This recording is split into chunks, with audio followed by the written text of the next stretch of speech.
ఆంధ్రప్రదేశ్ రాష్ట్ర విభజన జరిగిన తర్వాత 2014 నుంచి 19 వరకు ఈ రాష్ట్రంలో అధికారంలో ఉన్నటువంటి తెలుగుదేశం ప్రభుత్వం ముఖ్యమంత్రి చంద్రబాబు నాయుడు గారు హాస్టల్లో చదువుతున్న విద్యార్థులపైన ప్రత్యేక శ్రద్ధ కనపరిచారు.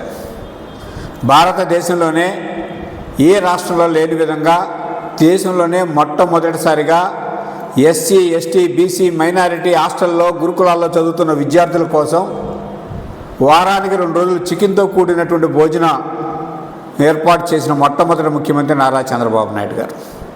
అదేవిధంగా వారికి ప్రత్యేకంగా వారికి అవసరమైనటువంటి కనీస వసతులు కల్పించడంతో పాటు నాణ్యమైన విద్యను అభ్యసించేదానికోసం అనేక సౌకర్యాలు కల్పించడంతో పాటు ట్యూటర్లను నియమించి ప్రత్యేక చర్యలు తీసుకోవడం జరిగింది.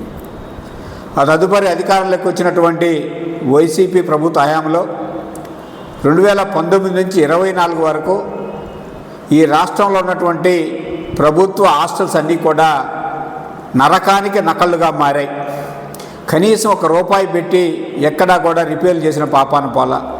మరుగుదొడ్లకి కనీసమైనటువంటి తలుపులు లేకపోయినా కూడా అవి ఏర్పాటు చేసే పరిస్థితి కూడా లేదు. అదేవిధంగా మెస్ ఛార్జీలు పెంచిన పాపాన పోలేదు. అక్కడ చదువుతున్న విద్యార్థులు గాలికి వదిలేశారే తప్పితే వారికి మానవతా దృక్పథంతో కనీస అవసరాలు కల్పించాలని కూడా నాటి ప్రభుత్వం ఎటువంటి ఆలోచన చేయలేదు. అయితే 2024లో చంద్రబాబు నాయుడు గారి నాయకత్వంలో మళ్ళా కూటమి ప్రభుత్వం ఏర్పడిన తర్వాత ప్రభుత్వ హాస్టల్లో ఉంటున్నటువంటి విద్యార్థులు పడుతున్న అవస్థలు చూసిన తర్వాత ముఖ్యమంత్రి గారు హాస్టల్స్ పైన ప్రత్యేకమైన శ్రద్ధను కనపరిచి ప్రభుత్వ రంగంలో ఉన్నటువంటి అన్ని హాస్టల్స్, గురుకులాల్లో కూడా ఉన్నటువంటి భవనాలన్నిటికీ మరమ్మతులు చేయడం కోసం, అదేవిధంగా మరుగుదొడ్లు రిపేర్ కోసం, అదనపు మరుగుదొడ్లు నిర్మించేదానికోసం, వంటశాల నిర్మించేదానికోసం దాదాపుగా ₹500 కోట్ల ఖర్చు పెట్టారు. అంతేకాకుండా హాస్టల్లో చదువుతున్నటువంటి విద్యార్థులకి కార్పొరేటు పాఠశాలలో చదివే విద్యార్థులకు దీటుగా నాణ్యమైన విద్యను అందించేదానికోసం కూడా అనేక చర్యలు తీసుకోవడం జరిగింది. అంతేకాకుండా విద్యార్థులందరూ కూడా మేము హాస్టల్లో ఉన్నామనే భావన లేకుండా సొంతింట్లోనే ఉండి చదువుకుంటున్నామనే భావన కలిగే విధంగా అవసరమైన అన్ని ఏర్పాట్లను కూడా ప్రభుత్వం చేయడం జరిగింది. అదేవిధంగా వారి మీద ప్రత్యేక శ్రద్ధ కనపరిచి వారి ఆరోగ్య విషయంలో కూడా ప్రభుత్వం ప్రత్యేకమైన శ్రద్ధ కనపరిచి వైద్య పరీక్షలను కూడా నిర్వహించి వారి సంక్షేమానికి అనేక కార్యక్రమాలు చేపట్టింది.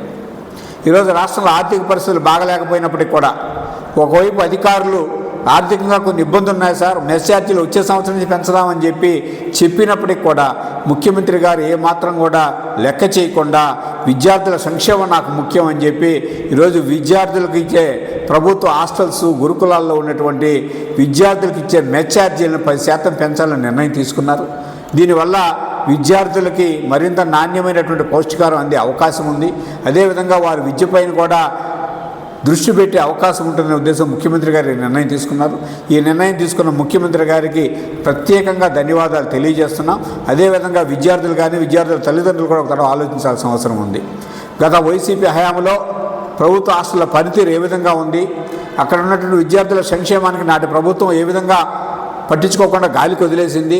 ఈరోజు కూటమి ప్రభుత్వం అధికారంలోకి వచ్చిన తర్వాత సంక్షేమ హాస్టల్లో చదువుతున్న పిల్లల్ని సొంత పిల్లలుగా ప్రభుత్వం భావించి వారికి అవసరమైనటువంటి అన్ని మెరుగైనటువంటి సౌకర్యాలు కల్పించడంతో పాటు పౌష్టికాహారం అందించడంతో పాటు నాణ్యమైన విద్యను అందించడంతో పాటు భారతదేశంలో జరిగే ఏ కాంపిటేటివ్ ఎగ్జామ్లైనా కూడా పోటీ పడి ఉత్తీర్ణులయ్యే విధంగా మన విద్యార్థులు తీర్చిదిద్దేదాని కోసం ప్రభుత్వం అనేక చర్యలు తీసుకుంది.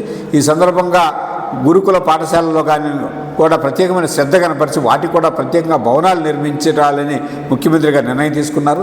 ఈ మెస్ ఛార్జీలు పెంచాలని నిర్ణయం తీసుకున్న ముఖ్యమంత్రి గారికి ఈ సందర్భంగా ప్రత్యేకంగా ధన్యవాదాలు తెలియజేస్తున్నాం.